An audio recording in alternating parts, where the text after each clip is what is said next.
लोकवृत्त मराठी, लोकशाहीचा खरा आवाज। शिंदखेडा विधानसभा मतदारसंघात आमदारपदाच्या संभाव्य पर्याय म्हणून राकेश माळी यांच्या नावाची चर्चा।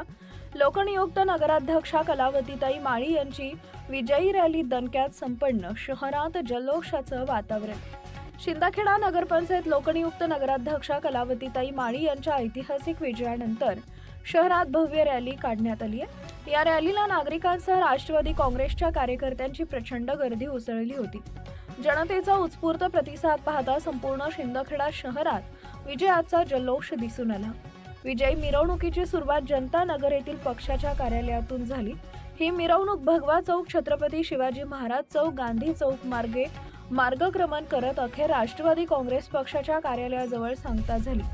ढोल, ताशे, फटाके, घोषणा आणि कार्यकर्त्यांचा जोश यामुळे संपूर्ण परिसर दणाणून गेला होता। दरम्यान छत्रपती शिवाजी महाराज चौक इथं 40 फूट 25 किलो गुलाबाच्या फुलांच्या हारानं लोकनियुक्त नगराध्यक्षा कलावतीताई माळी यांचं स्वागत करण्यात आले।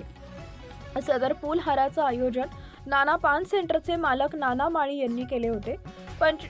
विजयानंतर राकेश माळी यांचे नाव शिंदखेडा विधानसभा मतदारसंघातील आमदारपदाच्या संभाव्य पर्याय म्हणून जोरदार चर्चेत आलं आहे।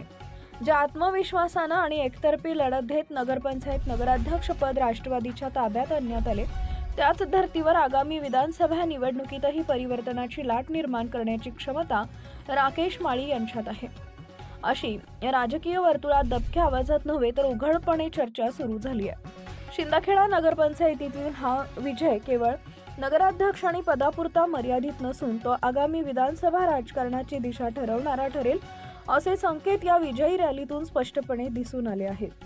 दरम्यान शिंदखेडा पोलिसांनी चोख बंदोबस्त ठेवला होता। मुख्य संपादक भूषण पवार। नाना माळी यांच्याकडनं 15,000 रुपयाचा फुलहार आणि 5,000 रुपयाचा केक राकेश भाऊसाठी आणलेला आहे। त्यांचा विजय झाला, त्याच्याबद्दल कशामुळे आणलंय तुम्ही? विजय झाला, राकेश भाऊ यांचा विजय झालाय। कुठल्या पदावर निवडले? नगराध्यक्ष राष्ट्रवादी आम्हाला म्हणा।